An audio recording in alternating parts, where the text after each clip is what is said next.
une fois. Bonjour tout le monde. Bonjour. Je suis vraiment content d'être parmi vous ce matin.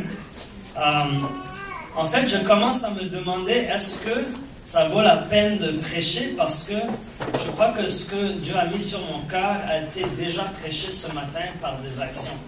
Par Sabrina, par les danseurs pour Christ, et je ne sais pas comment suivre les danseurs pour Christ, par Jeunesse en mission.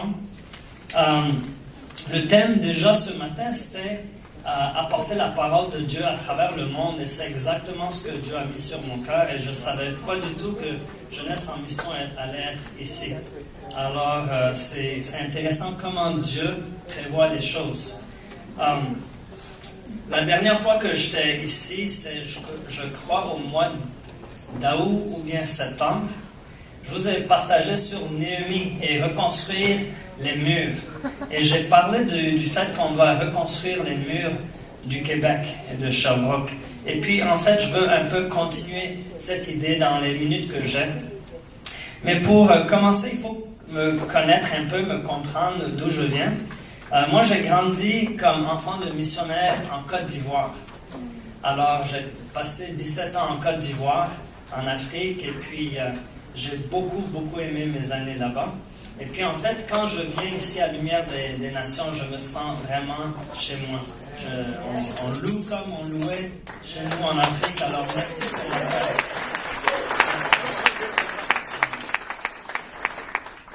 Mon rôle au Québec, moi je suis envoyé comme missionnaire au Québec, et mon rôle vraiment c'est, j'ai deux rôles, c'est sur l'université et c'est l'implantation d'églises. Alors moi, je dis souvent que je suis là pour découvrir, pour développer et pour déployer des ouvriers. Et ça sur le campus universitaire à travers le Québec. On a des ministères ici à Sherbrooke, mais aussi à Montréal, et on est en train de chercher à commencer des ministères à l'Université de Laval, à l'Université de Trois-Rivières, de Québec à Trois-Rivières. Alors, si ça vous intéresse de faire partie du ministère universitaire, à essayer de rejoindre des étudiants pour Christ, mais j'aimerais parler avec vous. Mais mon deuxième rôle aussi, c'est implanter des églises et trouver des gens qui veulent aller à travers le Québec et implanter des églises. Vous savez que le Québec, c'est un champ missionnaire. Et comme j'ai partagé la dernière fois que j'étais ici, c'est que, en fait, avec tous les ethnies non atteintes dans le monde, avec l'Évangile, en fait, j'ai le chiffre avec moi. Les calculs, présentement, c'est qu'il y a 3257 ethnies dans le monde qui n'ont pas encore d'église. OK? 3257. C'est beaucoup. Alors, c'est une bonne raison, une bonne cause pour aller en Inde et puis pour aller au Cameroun. Mais quand on fait le calcul des gens les moins atteints avec l'Évangile, le pourcentage du peuple, le Québec, les Québécois, c'est le numéro 12 dans le monde. Le numéro 12. Imaginez, le moins de pourcentage de gens qui se disent vraiment chrétien, qui suit Jésus, numéro 12. Alors, ça, c'est vraiment le mandat, la tâche que Dieu m'a envoyé au Québec pour aider dans l'idée d'implanter l'Église et puis d'implanter des ministères sur les campus. Est-ce que vous avez déjà perdu quelque chose de précieux? Je me rappelle, il y a une couple d'années, j'ai perdu un manteau Adidas imperméable. Bon, imperméable, c'est important au Québec, n'est-ce pas? Moi, je suis une de mes plateformes pour rejoindre les étudiants à l'Université de Sherbrooke. C'est que je suis entraîneur de soccer sur le campus. Ça, c'est une de mes plateformes. Et ce manteau imperméable était très précieux parce qu'on fait tout le sport dehors, dans la neige, dans la pluie. Et j'avais égaré ce manteau. Alors j'ai commencé à la chercher partout. Et puis j'ai réfléchi, c'est quand la dernière fois que j'ai vu mon imperméable. Puis je me suis rendu compte que mon épouse, Sharon, l'avait pris pour aller courir un jour. Alors là, j'ai commencé à lui demander, mais où est-ce que tu as égaré mon manteau? OK? Et j'ai cherché partout dans ma maison. Franchement, j'ai fait des heures et des heures à chercher mon manteau. Je ne l'ai pas trouvé. Et j'étais arrivé à un point que je disais à ma femme, sûrement tu l'as égaré quelque part. Hein? Vous savez où ça s'en va, hein, cette histoire. Et puis là, elle se défendait, non, je te l'ai remis, tout ça. Non, non, c'est toi la dernière que j'ai vue avec. Et puis, à peu près 3 semaines après, je suis allé à une étude biblique où je vais à Bishop à tous les jeudis soirs. Et j'ai ouvert la porte pour rentrer dans la salle. Et qu'est-ce que j'ai vu accroché au mur? Mon manteau Adidas, ouais, aha. Et puis j'avais des excuses à faire, n'est-ce pas? Ouais. On n'aime pas perdre les choses. Et ce matin, je veux vous parler des choses perdues et de la façon que Dieu pense aux choses perdues. Le cœur de Dieu à propos des choses perdues. Mais avant que j'ouvre la parole de Dieu, je vais vous expliquer que dans ce monde, en fait, il y a 2 histoires parallèles qui se déroulent. 2 histoires parallèles. Il y a une histoire que Satan promouvoit. Et lui, il essaye de convaincre les gens que les choses de ce monde vont amener la joie, vont amener le bonheur. Ça, c'est une histoire qui se déroule. Mais en même temps, il y a une autre histoire, l'histoire de Dieu qui se déroule. Et cette histoire-là dit non, c'est pas à travers les choses de ce monde, mais c'est à travers une relation avec Jésus que tu vas trouver la paix, que tu vas trouver la vraie vie. Vous vous rappelez qu'il y a quelques années, il y a le film La Matrice qui est sorti. La Matrice était basée sur cette idée-là. Les gens, les millions, les milliards de gens sur la Terre vivaient dans un monde virtuel. Mais il y avait quelques-uns qui avaient découvert le monde réel, Morpheus, et puis ceux qui lui suivaient. Et je me rappelle, il y avait un interview avec ceux qui ont créé ce film, et puis ils ont posé cette question. Ils ont dit, dans votre film, il y a beaucoup de références spirituelles. Est-ce que c'est tout par accident, ou est-ce que c'était voulu? Ils ont dit, 100% c'était voulu parce que c'est vrai. C'est la réalité. Et dans notre monde, on est en train de vivre 2 histoires parallèles. L'histoire de Satan et l'histoire de Dieu qui se déroulent. Et je crois que au Québec, beaucoup de gens ont accepté cette histoire de Satan même sans le savoir. Et ils pensent que c'est la réalité, mais c'est pas. En fait, mon voisin qui vient de fêter ses 90 ans, c'est un homme très indépendant. Il m'a partagé qu'il avait 2 femmes, mais il vivait tellement pour ses désirs que ces 2 femmes l'ont quitté, ses enfants l'ont quitté. Et depuis que moi je lui connais, il est tout seul. Il fait du sport, du vélo, plein de choses. Alors il a fêté ses 90 ans. Et je suis allé chez lui pour lui fêter bonne fête. Et quand je lui ai dit « Bonne fête, comment tu te sens ?» Voici ce qu'il m'a répondu. Il a dit « Pas très bien pour une personne qui a gaspillé sa vie. »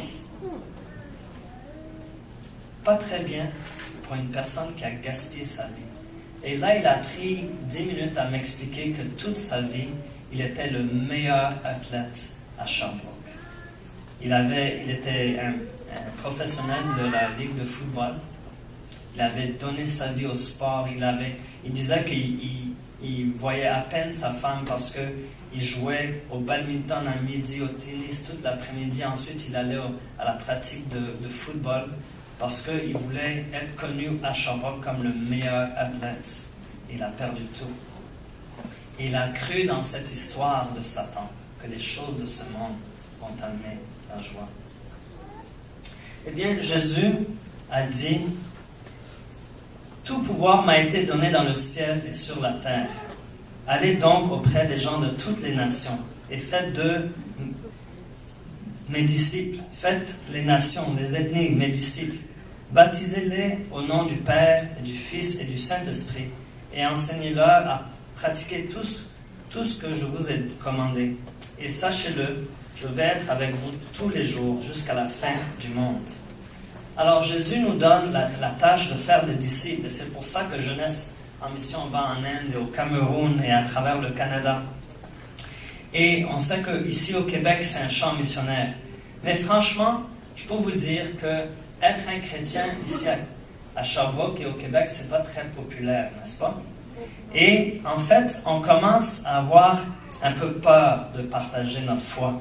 Et ce matin, je vais vous parler vraiment du cœur de Dieu pour les gens autour de nous. Parce que quand on connaît le cœur de Dieu, ça change tout. Dieu a choisi que nous, les croyants, on partage avec les autres. Il n'y a pas de plan B. Dieu n'a pas dit, le plan A, c'est vous autres, allez, faites des disciples de toutes les nations, mais si vous ne le faites pas, voici le plan B. Non, il n'y a pas de plan B. Alors, il met ce mandat, cette tâche sur nous. Et Jésus lui-même nous servait comme modèle. Et je vais vous lire ce matin 3 histoires qui se déroulent dans Luc chapitre 15. Luc chapitre 15. Si vous avez votre Bible, vous pouvez tourner là et puis voir ce que Jésus nous montre à propos du cœur de Dieu. Et ça nous répond un peu la question, pourquoi moi je devrais aller partager ma foi? Vous savez, nous comme humains, quand quelqu'un nous propose une idée, au fond de notre cœur, même si on ne le dit pas verbalement, on se demande pourquoi? Pourquoi moi? Pourquoi je le ferais-je? Et Jésus veut qu'on comprenne, qu'on file un peu le cœur de Dieu, et ça répond à cette question, pourquoi? Pourquoi partager notre foi? Alors voici Jésus en Luc chapitre 15. La Bible dit, les collecteurs d'impôts et autres gens de mauvaise réputation s'approchaient tous de Jésus pour l'écouter. Les pharisiens et les maîtres de la loi critiquaient Jésus. Ils disaient, cet homme fait bon accueil aux gens de mauvaise réputation et mange avec eux. Alors je vais m'arrêter là une seconde. Jésus, il est critiqué pour son approche envers les pécheurs. Et moi, ma question, c'est pourquoi? Pourquoi les publicains, les maîtres de la loi, pourquoi ils étaient contre Jésus? Ils voyaient que les gens venaient pour écouter Jésus, mais ils étaient contre lui. Jésus jase et il mange avec les pécheurs. Il essaye de passer son temps avec ceux qui ne le connaissent pas. Mais voilà, il est critiqué. Et c'est facile pour nous de pointer le doigt aux maîtres de la loi et dire, regarde, eux, ils sont contre Jésus. Mais vraiment, ce message ce matin, peut-être c'est pour moi et peut-être c'est pour vous. Parce que on doit être avertis. Nous, on a une tendance de faire la même chose que les pharisiens, que les maîtres de la loi. On a une tendance de séparer les gens entre nous et eux. Mais pour Jésus, il n'y avait pas cette distinction. Pour Jésus, vous savez que Jésus était là à la création. Pour Jésus, tout le monde a été créé par sa voix, par sa main. Et Jésus et Dieu aiment tout le monde. Alors Jésus ne cherchait pas à dire, ok, voici les justes et les injustes. Non, tout le monde. Jésus veut que tout le monde vienne à Jésus, au ciel. Alors là, Jésus passait du temps avec les pécheurs, avec des gens de mauvaise vie. Et moi, ma question, c'est pourquoi les gens étaient attirés à Jésus et non pas au temple, et non pas aux maîtres religieux? Pourquoi les gens de mauvaise vie n'allaient pas chercher les maîtres de la religion pour leur demander comment faire pour devenir juste devant Dieu? Mais c'est à Jésus qui allait. Et puis, ils se sentaient à l'aise avec Jésus. C'est une question vraiment pour nous à se poser. Est-ce que les gens se sentent à l'aise de venir vers nous, de jaser avec nous? Ou est-ce qu'ils se sentent jugés? Est-ce qu'ils se sentent repoussés par notre approche? Est-ce qu'ils se sentent que nous, on est tellement parfaits comparé à eux qu'ils ne peuvent pas nous approcher? Mais Jésus, lui, il crée des ponts. Et s'il n'y a rien d'autre que je peux dire ce matin, c'est peut-être cette idée, de planter cette idée dans votre tête, de créer des ponts. pour l'Évangile, de créer des ponts pour partager cette bonne nouvelle que Dieu nous a donnée à travers Jésus. Je vous ai dit que je suis sur les universités, à l'université de Sherbrooke. On a un ministère là-bas qui s'appelle Renaissance, mais à Bishop aussi, on a un ministère là-bas. Et puis, ça fait plusieurs années qu'on priait au Seigneur comment on peut créer des ponts pour avoir une ouverture aux étudiants. On avait un groupe de peut-être 30, 40 étudiants à Bishop, mais il y avait 2, 3, 4 000 étudiants qu'on n'avait aucun impact dans leur vie. Et puis on se disait, Seigneur, donne-nous une façon. On doit trouver une façon de créer des ponts. Et il y a à peu près 3 ans, il y a un couple retraité qui habite là à Lennoxville, proche de Bishop, qui ont dit, et si on commençait à faire un repas tous les mardis soirs et puis on invitait les étudiants. Alors, on a trouvé quelques sous et ils ont préparé pour 30. Et la première semaine, la deuxième semaine, on avait 30, 35, 40. Mais à partir de la 4e semaine, on avait 87 étudiants qui sont venus. Et de ceux-là, presque tous, sauf une vingtaine qui étaient dans notre groupe, tous étaient non-croyants. C'était des gens qui n'allaient pas à l'église du tout. Et puis nous, on était là autour de la table de jaser. Et je me rappelle, on a mentionné Dieu une fois. Je me rappelle, la fille a dit, écoute, je veux bien venir manger avec vous, mais il ne faut pas me parler de Dieu ici. Alors on a pris l'approche de seulement les aimer et de connecter, de créer des liens. Et pendant des semaines et des semaines et des mois, on a préparé des repas. Et puis, ce petit salon et cuisine, vraiment serré, de 5h à 7h du soir, les mardis, on nourrissait 150 étudiants. Et on créait des liens. Et je n'ai pas le temps de rentrer dans les détails de comment on a eu l'argent, seulement pour vous dire que quand on n'avait plus un sou et puis on ne savait pas comment on allait nourrir les étudiants mardi prochain, il y a une église à Midland, Texas. Prenez une carte pour regarder Midland, c'est dans le West Texas, vraiment dans le désert du Texas, qui nous a téléphoné, qui a dit, on a entendu que vous avez un ministère envers les étudiants au Québec, est-ce que vous avez des besoins? Puis moi, je connaissais notre besoin financier pour le reste de l'année. Et puis j'ai osé. J'ai dit, voici ce que ça nous prend pour finir l'année scolaire. Et puis la semaine d'après, ils ont téléphoné et puis ils ont dit, le chèque est dans la mail. Vous avez assez pour finir l'année.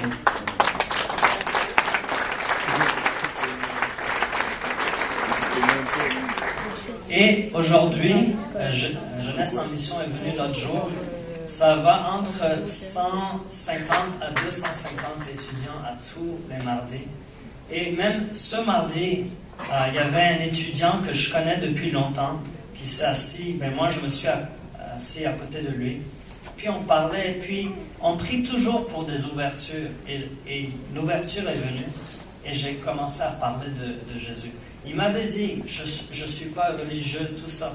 Mais aussitôt que j'ai commencé à parler de la vraie vie, tout d'un coup, il me demandait des questions. Cette conversation a duré 45 minutes. Et puis à un certain moment, même que sa blonde s'est levée, et tous ses amis se sont levés, ils ont dit, on s'en va. Puis lui, il a dit, allez-y, moi je veux parler. Il est resté pour parler 45 minutes. Alors Dieu est en train de créer des liens. Et comme Jésus, on essaye de créer des liens avec des gens. Alors c'est quoi le lien, c'est quoi le plateforme que Dieu va te donner pour partager avec les gens? Alors, Dieu prend nos talents, Dieu prend ce qu'il nous donne.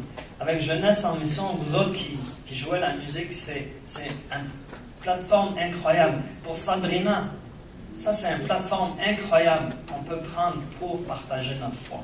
C'est vraiment, qu'est-ce que Dieu t'a donné, qu'est-ce que Dieu a mis dans ta main pour faire une plateforme. Mais, dans Luc chapitre 15, les chefs de la loi n'étaient pas contents. Et ils commençaient à critiquer. Et là, Jésus, au lieu de se défendre, chaque fois que Jésus parle, il m'étonne. Parce qu'il ne répond jamais de la façon que moi j'aurais répondu. Okay? Et puis là, Jésus raconte 3 histoires. Et ces 3 histoires, c'est pour nous montrer le cœur de Dieu envers les perdus. Jésus était assis avec les perdus. Mais ceux qui se croyaient justes étaient offensés. Et là, Jésus raconte 3 histoires.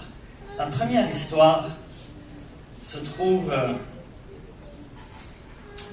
au verset 3, je crois. Jésus leur dit alors cette parabole. Si quelqu'un parmi vous possède 100 moutons et qu'il perde l'un d'entre eux, ne va-t-il pas laisser les 99 autres dans leur pâturage pour partir à la recherche de celui qui est perdu jusqu'à ce qu'il le retrouve? Et quand il l'a retrouvé, il est tout joyeux. Il met le mouton sur ses épaules, il rentre chez lui, puis appelle ses amis et ses voisins et leur dit « Réjouissez-vous avec moi, car j'ai retrouvé mon mouton, celui qui était perdu.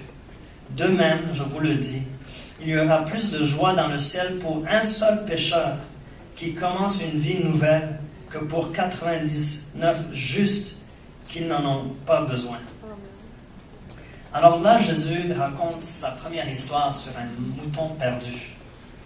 Bon, je ne sais pas si c'est vous, si vous autres, vous avez un mouton perdu, mais je crois que moi, si j'avais 100 et je perds un, peut-être j'allais dire « Ah, laisse faire.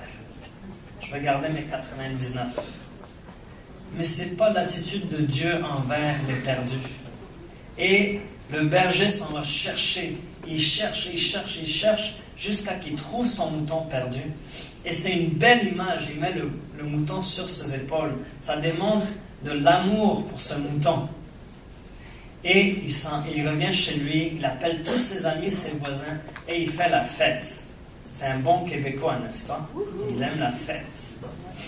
Et là, il fait la fête, et Jésus dit de la même façon. C'est ce qui se passe au ciel quand un revient à Dieu. Les choses perdues. On n'aime pas perdre les choses. Moi, ma fille a un petit hamster. Puis j'en ai amené une photo. Je ne sais pas si avec la lumière, ça va en tout cas. Si on a le... Voilà. Ça, c'est Harry, le hamster. OK? Et puis, quelques mois après qu'on avait Harry, ma fille Maléa, elle aime tellement ce petit hamster, elle le prend dans les mains. C'est un hamster qui ne mord pas, alors il va partout et tout ça. Mais un jour, elle était à l'école un lundi, et quand elle est revenue, on ne sait pas comment, mais Harry est sorti de sa cage. On a cherché partout dans sa chambre, on a cherché partout dans la maison, on ne trouvait pas Harry. Vraiment, on ne savait pas qu'est-ce qui s'était passé avec lui. Et lundi, je vous dis, toute la soirée, c'était à la recherche de Harry. Et finalement, on est parti au lit, et puis elle pleurait, et puis elle pensait que Harry s'était échappé quelque part. Mardi est venu, mercredi, jeudi, pas Harry. Vendredi matin, je suis rentré dans mon sous-sol. Et j'ai entendu un bruit dans la fournaise. Heureusement, c'était une semaine en septembre qu'on n'avait pas froid. On n'avait jamais démarré le chauffage. J'ai entendu un bruit dans la fournaise, des petits pas. Et je dis, est-ce que ça peut être Harry? Je suis allé, j'ai ouvert la fournaise, j'ai rien vu. Le bruit s'est arrêté. Je me dis, est-ce que j'entendais quelque chose ou quoi? Mais c'est comme j'ai gardé ça dans ma tête, j'étais en retard, alors je suis parti. Et là, vendredi soir, je suis arrivé, et franchement, j'avais oublié, mais tout d'un coup, vers 20h du soir, clic, la fournaise, Harry. Puis il commençait à faire froid, c'est pour ça que j'ai pensé à la fournaise. Et puis j'ai appelé ma fille, et puis on a descendu les escaliers, et en descendant, on a entendu un petit bruit. Puis on est allé là, et puis je me suis rappelé le matin que j'avais fait du bruit en approchant. Alors je dis à ma fille, on ne fait pas de bruit. On arrive, tout en douce. Et puis là, j'ai pris la porte, la fournaise. Puis la dernière fois, j'avais fait plein de bruit, mais cette fois-ci, pas de bruit du tout. Puis tout d'un coup, j'ai ouvert, boum! Et Harry est tombé sur ma jambe. Il était tout noir. Et je peux vous dire que ce soir-là, c'était la fête chez nous. Harry était retrouvé. Et de la même manière, quand un pécheur revient à Dieu, c'est la fête dans le ciel. Les anges se réunissent, ils font la fête. Mais Jésus ne s'arrête pas là. Il raconte une deuxième histoire. Et là, il parle de la pièce d'argent perdue. Il dit, ou bien, si une femme possède 10 pièces d'argent et qu'elle en perde une, ne va-t-elle pas allumer une lampe, balayer la maison et chercher avec soin jusqu'à ce qu'elle la retrouve? Et quand elle l'a retrouvée, elle appelle ses amis et ses voisines et leur dit, « Réjouissez-vous avec moi, car j'ai retrouvé la pièce d'argent que j'avais perdue. » De même, je vous le dis, il y a de la joie parmi les anges de Dieu pour un seul pécheur qui commence une vie nouvelle. Est-ce qu'on commence à comprendre le cœur de Dieu pour les âmes perdues? Et est-ce qu'on est prêt à créer des plateformes et aller à la recherche pour les âmes perdues? Là, il y a une femme qui a perdu une pièce d'argent. Je ne connais pas vraiment la valeur, mais elle avait 10 pièces. Et si elle passe tout son temps à la chercher, ça doit avoir une grande valeur. Alors, disons que ces 10 pièces vaut 10 000 $. Si ça valait 10 $ et puis elle perdait une pièce, elle cherchait un peu, mais finalement, elle allait dire non. Mais si ça valait 1 000 $, elle allait chercher et chercher et chercher. Je vais vous montrer une pièce d'argent. Ça n'a pas l'air de quelque chose d'important. C'est 1 cent 1922. OK? Moi, mon grand-père avait une collection d'argent. Il l'a donné à mon père et mon père me l'a donné. Et dans cette collection, il y avait 7 pièces. Sur cette pièce, il y a une erreur. En bas du 1922, il doit avoir un D. Mais il n'y a pas de D. D pour Denver, où c'est imprimé.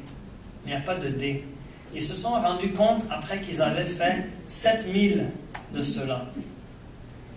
Normalement, ils font comme 83 millions. Mais après 7000, ils ont découvert qu'ils ont oublié le D. Alors, cette pièce vaut 5000 $. Quand on a déménagé à Sherbrooke, on avait notre collection d'argent, de pièces, dans nos affaires.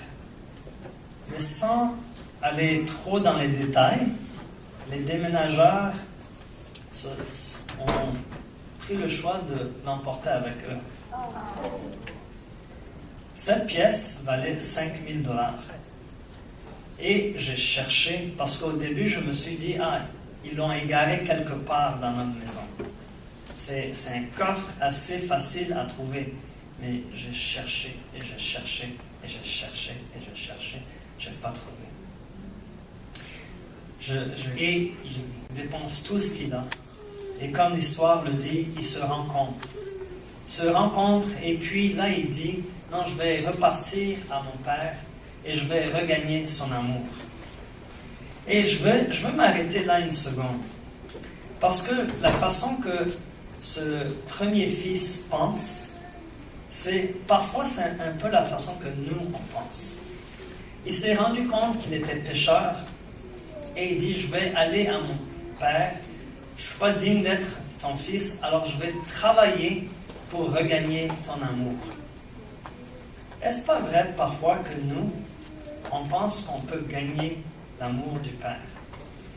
On se dit, si je suis assez bon, si j'obéis tout ce que Dieu me demande à faire, là, Dieu va m'aimer encore plus. Et au Québec, en fait, il y a cette tendance à croire qu'on peut gagner son ciel. Si tu demandes le Québécois typique dans la rue, comment aller au ciel, il va te dire, je dois être bon. Je dois faire des bonnes choses. On doit gagner son ciel. Et ce jeune homme a eu la même attitude. Je vais repartir et je vais gagner son amour. Mais ce que Jésus est en train de dire dans ces histoires, c'est que Dieu nous aime.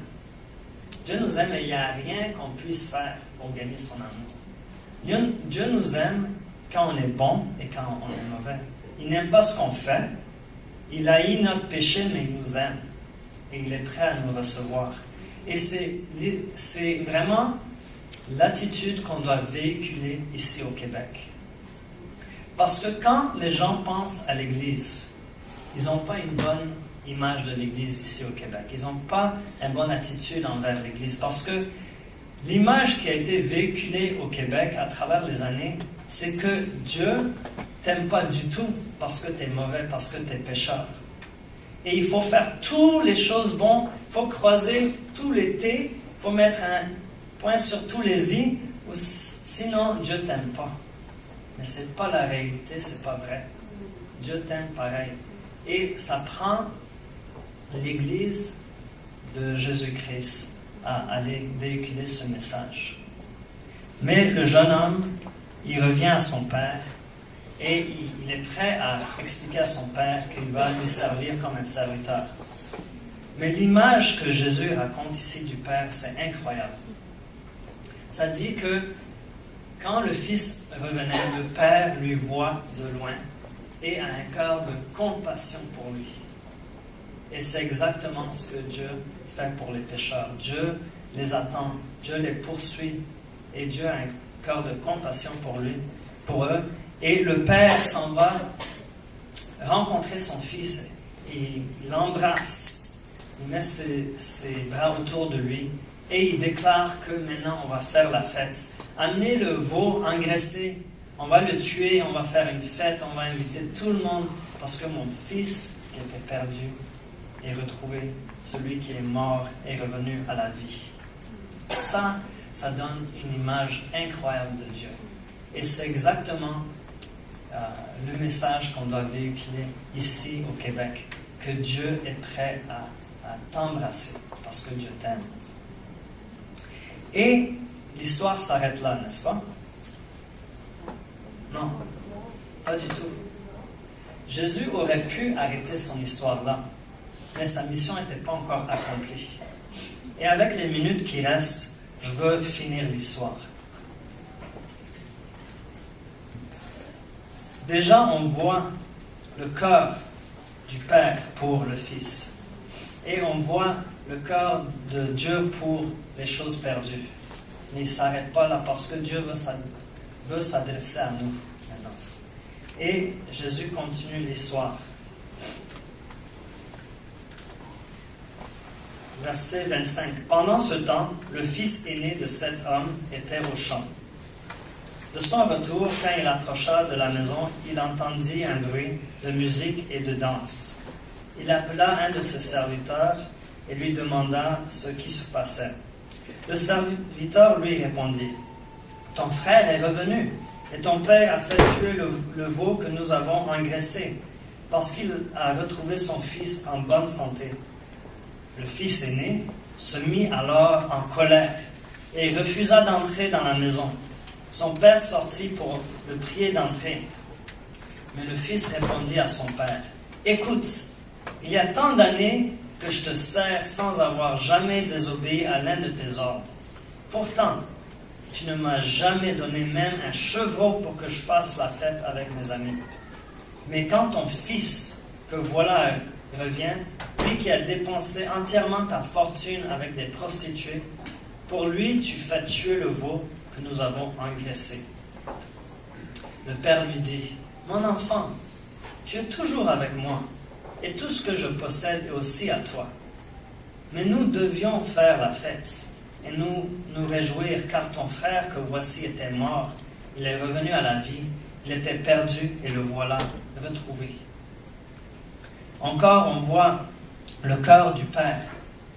Mais regardez ici le cœur du fils aîné, le deuxième fils perdu. C'est un fils perdu parce que même s'il habite dans la maison du Père, il n'a pas du tout le cœur du Père. pas du tout le cœur du Père. Voici ce fils qui avait passé toutes ces années en train de voir la compassion de son Père, mais là il réagit avec la colère. Moi je vous demande pourquoi. Pourquoi est-ce que le fils aîné est fâché? Pourquoi?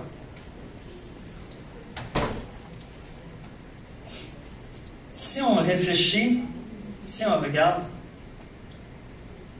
dans le fond, le fils aîné restait avec son père, pas à cause de l'amour, mais il restait avec son père parce qu'il voulait ce que son père pouvait lui donner. Et puis maintenant, il doit partager ses biens avec le fils. Et il est en colère. Dans un sens, quand il est en train de dire, écoute, je t'ai jamais désobéi, mais tu m'as jamais donné même un chevreau pour faire la fête avec mes amis. Dans un sens, il est en train de dire à son père, écoute, tu me dois quelque chose. Vous savez, souvent, j'ai la même attitude que le frère aîné. Et parfois, nous, on l'a aussi. On commence à se dire, si j'obéis à Dieu, si je fais tout ce qu'il me demande, mais là, il me doit une bonne vie.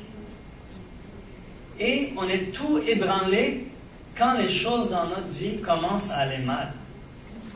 Et on se dit, ben, Dieu, je ne comprends pas.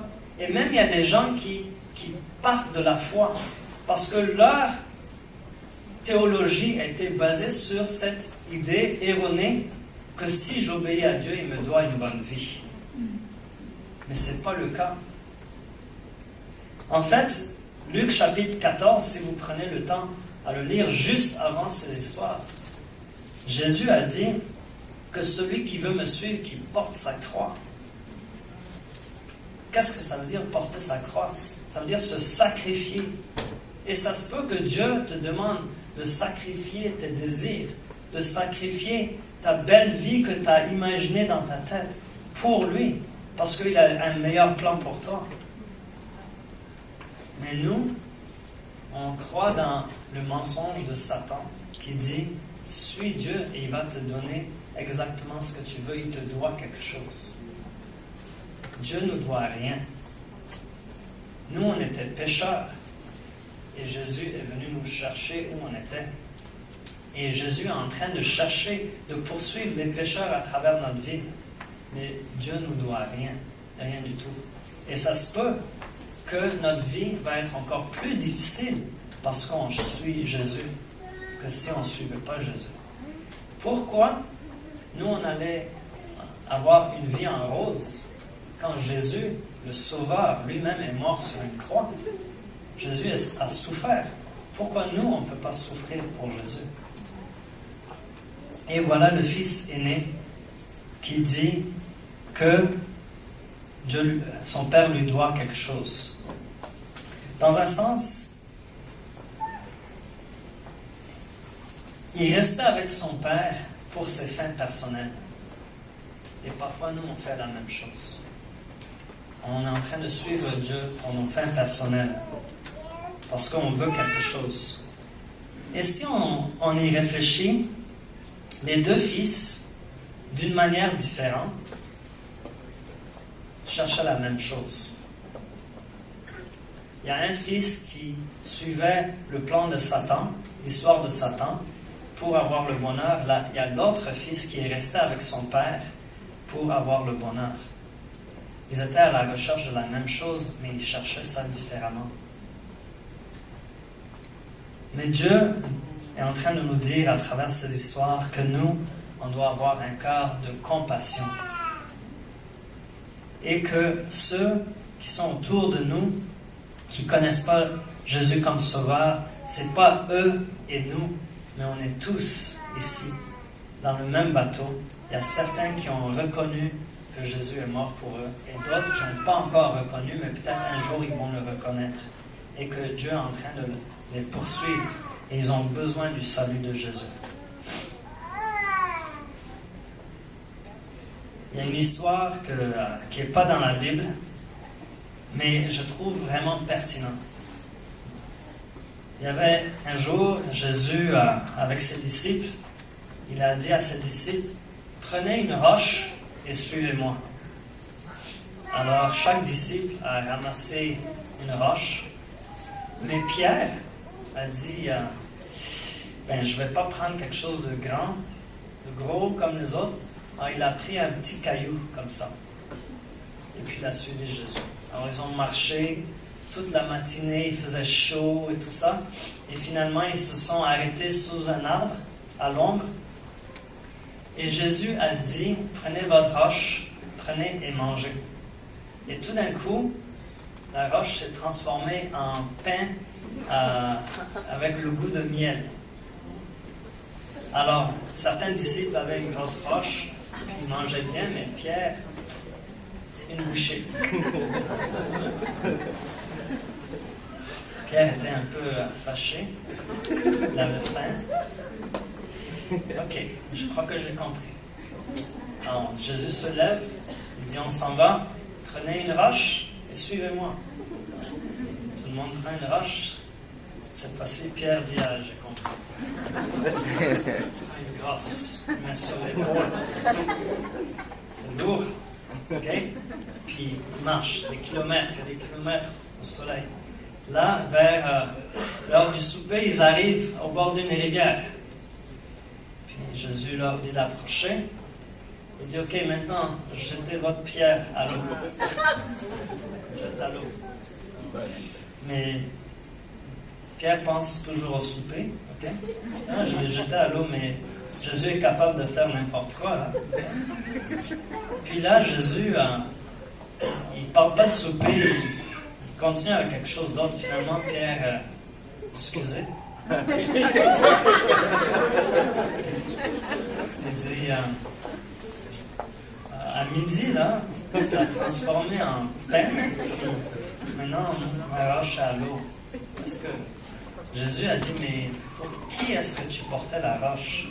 Pour moi ou pour toi? Et je crois que souvent, on porte notre croix pour nous. Qu'est-ce que Dieu va m'apporter? Au lieu de pour lui. Comment Dieu va m'utiliser dans son royaume. Et les pharisiens, eux, ils se pensaient vraiment bons, tout ça. Mais là, Jésus raconte l'histoire et il dit, souvent, nous, on est comme les pharisiens.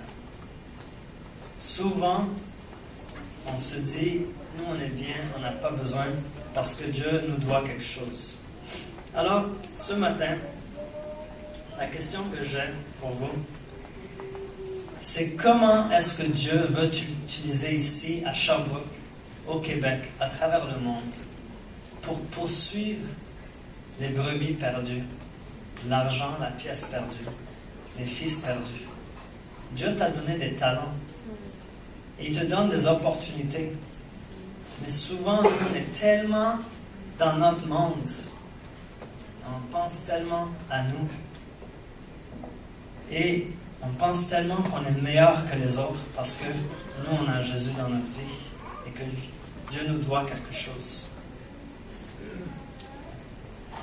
Mais franchement, Dieu nous appelle. Comme Romains 10, 15 qu'on a vu. Quels sont beaux les pieds des gens qui amènent la bonne nouvelle.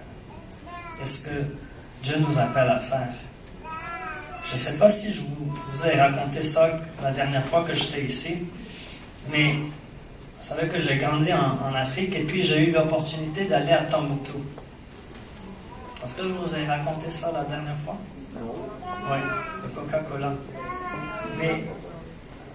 Et puis le Mali a passé à travers un moment difficile récemment. Mais quand l'histoire que j'avais racontée, c'est que si le Coca-Cola pouvait aller jusqu'à Tombouctou, nous aussi on peut amener l'évangile. Puis on priait pour ça. Et puis le Mali a passé à travers un temps difficile. Mais vous savez que j'ai entendu des histoires que, vous savez qu'ils ont envoyé des soldats des autres nations d'Afrique pour aller délivrer, disons, le Mali. Et il y avait des chrétiens parmi eux qui sont partis partager la bonne nouvelle. Leur plateforme, c'était qu'ils étaient des soldats, mais c'était des soldats pour Christ. Dieu va nous donner des plateformes. Et cet été, il y a une opportunité qui vient. Il y a les Jeux du Canada. Comment l'Église va être impliquée dans les Jeux du Canada? Je sais que Jacques, ça fait plusieurs mois qu'on se réunit en train de parler comment l'Église peut être impliquée. Vous savez que à travers le Québec et à Sherbrooke, l'Église n'a pas une bonne image. Depuis la Révolution tranquille, l'Église n'a pas une bonne image. Je crois que c'est l'opportunité qu'on redonne une bonne image à l'Église et à travers ça, une bonne image à Jésus. Comment on peut servir? Comment cette assemblée peut servir les Jeux? Sans avoir quelque chose attaché, sans avoir une Bible pour les frapper sur la tête, okay? Sans les condamner, mais les servir et les aimer. Vous savez qu'après les Jeux, on va avoir des milliers de gens qui vont venir ici. Mais après les gens, c'est qui va rester ici? C'est les Sherbrookeois. Qu'est-ce qu'ils vont dire à propos de l'Église après les Jeux du Canada? Est-ce qu'ils vont dire « Wow, l'Église était incroyable, ils nous ont servi » ou est-ce qu'ils vont dire « L'Église, je ne l'ai même pas vue ». Franchement, l'Église est invisible à Sherbrooke, présentement. Invisible. La plupart de mes amis n'ont aucune idée qu'il y a une église évangélique à Sherbrooke. On est invisible. On ne fait rien. On ne fait rien pour la vie. Pourtant, Dieu aime les gens de notre vie. Et qu'est-ce qu'on va faire? Il y a aussi un nouveau mouvement qui s'appelle Transforme Québec. C'est l'idée de rassembler 100 églises évangéliques qui décident que dans les prochains 5 ans, ils vont implanter une église. Transforme Québec. Et 100 églises qui implantent une église dans les prochains 5 ans. Et de ces 100 nouvelles églises, eux aussi, dans les prochains 5 ans. Et à chaque 5 ans, pendant 40 ans, on va implanter une église chaque 5 ans. Vous pouvez faire le calcul après. Mais si on multiplie les églises, alors moi, ma question, est-ce que Lumière des Nations veut faire partie de Transforme Québec? C'est vrai que vous êtes une nouvelle église dans un sens. Je me rappelle, j'étais ici avec le pasteur Mathieu. Au début, on a prié ensemble. 2001 ou 2002, je ne me rappelle pas. Mais on a prié ensemble ici. Avant même que Lumière des Nations était en vie. Mais peut-être maintenant, c'est le temps de commencer à avoir une vision. Peut-être pour Drummondville, peut-être pour Victoriaville, ou Windsor, ou quelque part. Où est-ce que nous, on peut implanter une église?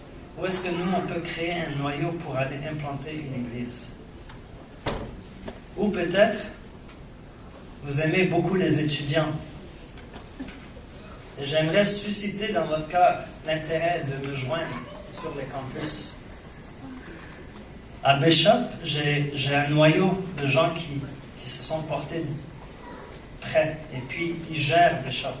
À l'Université de Sherbrooke, j'ai besoin d'un noyau de gens qui disent « Oui, je vais te donner 2 heures, je vais te donner 5 heures par semaine et je vais rejoindre les étudiants sur ce campus. » On a une plateforme là-bas. Est-ce que Dieu a mis ça sur votre cœur? Dieu est en train de poursuivre les Québécois. Et il nous appelle à avoir un cœur plein d'amour, à ne pas les condamner, mais à prendre du temps cet été à les inviter pour faire un barbecue chez nous, à les aimer et à changer leur image de qui Jésus est. Merci beaucoup.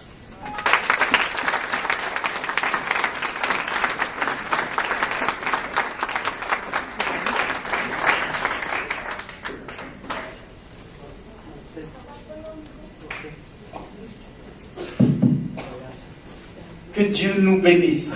Amen. Et nous avions dans le planning avec Jeunesse en Mission, nous avons eu plusieurs rencontres pour amener la parole de Dieu. Et puis on a commencé avec les autorités politiques. Et on voulait terminer avec les autorités politiques provinciales et fédérales. Alors on a rejoint, on est allé voir le député fédéral. Et après on devait se rendre chez le député provincial, M. Cardin. Mais sa secrétaire m'a téléphoné pour m'annoncer que la maman de M. Cardin est décédée. 2011, le frère du député M. Cardin était décédé. Alors je suis allé au salon funéraire. La Bible dit de pleurer avec ceux qui pleurent. Je suis allé pleurer avec lui. Et j'ai rencontré sa maman. J'ai parlé avec elle. Et ce que j'ai vu chez sa maman, vraiment, parce qu'elle a 93 ans, elle a une foi dans le Seigneur. Bien que catholique. Alors je l'ai encouragée et elle aussi elle m'a encouragée. Quand j'ai appris qu'elle est décédée, je suis allé pour soutenir M. Cardin. C'était hier. J'arrive au salon funéraire, je salue toute la famille. M. Cardin, écoutez bien, le député me dit, j'aimerais que tu dises quelque chose à tout le monde ici au salon funéraire. Vous savez pourquoi il a dit ça? Parce que chaque année, je vais le rencontrer, je lui ai donné une Bible pour demander comment va sa famille, ses enfants, et prier pour lui et sa famille. Et hier, il m'a présenté ses enfants, ses petits-enfants, ses filles, pour qui je priais. Et puis, il voulait que je dise quelque chose à tout le monde. Je ne l'ai pas pensé, je ne l'ai pas rêvé, mais ça vient du député. Je n'avais pas de Bible avec moi. J'ai couru, je suis allé dans mon auto, j'ai pris un Nouveau Testament. Et j'ai prêché la bonne nouvelle de Seigneur.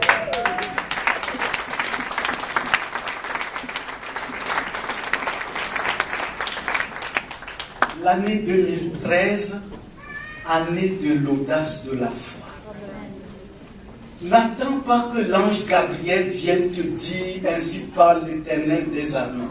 Lève-toi et témoigne autour de toi. Amen. Ne pense pas que tu vas avoir une grande vision, alors là, tu vas être rempli du Saint-Esprit, tes cheveux vont se dresser, tu vas défriser, et là, tu vas commencer à parler de Jésus. Qui que ce soit que tu rencontres dans ton chemin, qui est près de toi, toutes les circonstances, s'il faut aider quelqu'un à couper le bois, vas-y. S'il faut aider quelqu'un à accorder le bois avant l'hiver, vas-y. S'il faut aider quelqu'un à amener de l'eau, vas-y. S'il faut aider une maman qui vient d'accoucher pour faire le babysitting, je ne sais pas quoi, vas-y. C'est comme ça que Dieu veut nous utiliser. Amen. Alors, M. Cardin, ce qui m'a étonné, il m'a présenté un autre député fédéral qui était là pour les services. Alors, sa famille, ils ont dit, dis-nous où est votre église. On aimerait aller à votre église. À peine ils finissent de dire où est votre église, le député dit, j'aimerais que tu parles à toute la foule. Le Québec, nous allons la voir. Nous allons la voir. Nous allons la voir. Alléluia. Nous allons la voir. Nous allons la voir. Bénis le Québec, ton peuple sera béni. Amen. Vous aimeriez que la Colombie soit bénie. Bénissez le Québec. Amen. Celui qui donne, fait quoi? Reçoit. Alléluia. Si vous pensez à vous, ne vous y trompez pas. La parole de Dieu dit, celui qui veut toujours emmagasiner pour lui, qu'est-ce qu'il devient? Il s'appauvrit. mais celui qui donne s'enrichit. Alors, pense au peuple auprès duquel Dieu t'a amené, bénis-le, répands la parole. Que ce soit à l'école, vas-y 300 000 à l'heure, Dieu est avec toi. Amen. Nous allons prier. Donnons-nous tous la main en signe d'unité. On se lève, on va prier. On va prier pour le réveil. On va prier pour le réveil. C'est notre héritage. Alléluia. On va prier.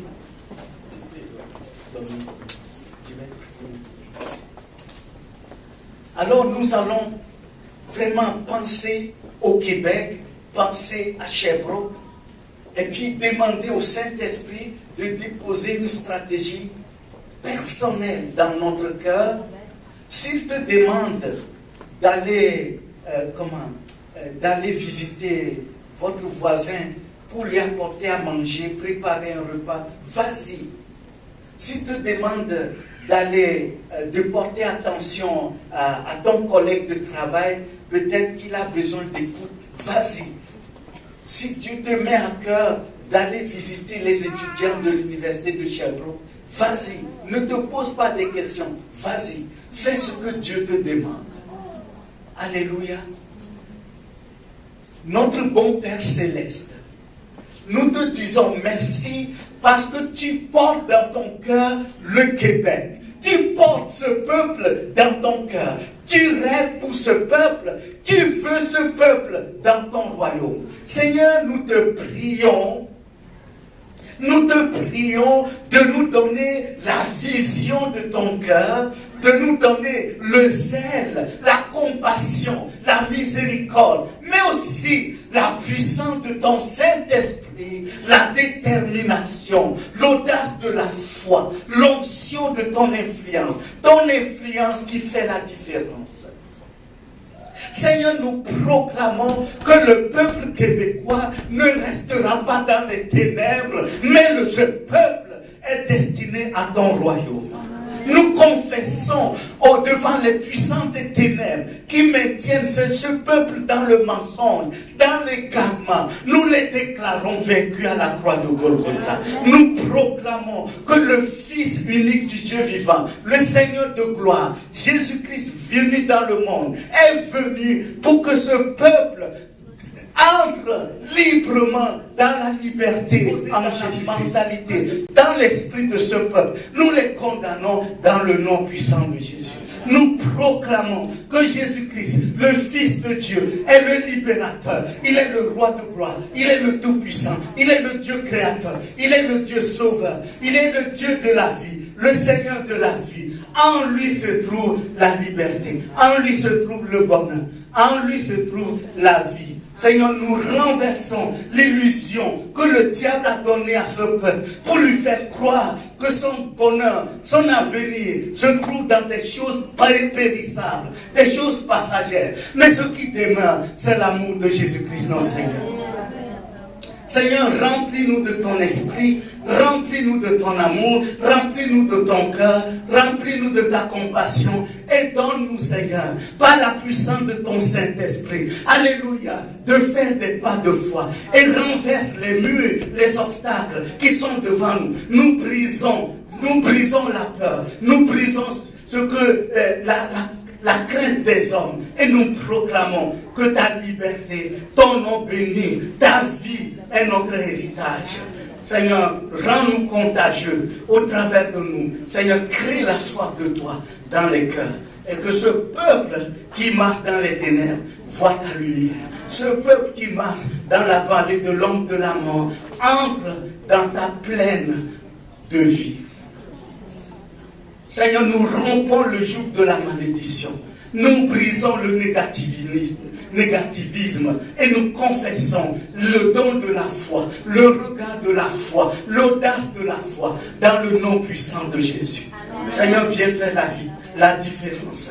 Et nous réclamons Waterville pour toi. Nous réclamons Linosville pour toi. Nous réclamons Compton pour toi. Nous réclamons tout le canton de l'Est pour toi. Nous réclamons l'hôtel de ville de Sherbrooke pour toi. Nous réclamons le maire Savigny, sa famille, les conseillers, les présidents d'arrondissement, avec leur famille. Nous les réclamons tous pour toi. Et qu'il en soit ainsi, nous réclamons Pauline Marois pour toi. Nous réclamons les ministres pour toi. Nous réclamons leurs familles pour toi. Nous réclamons les députés pour toi. Nous réclamons tout ce peuple. Alléluia. Quelle que soit leur bannière, nous les réclamons pour toi. Et nous les arrachons par la foi. Dans le nom puissant de Jésus. Nous les arrachons du monde des ténèbres. Nous les arrachons dans le nom puissant de Jésus.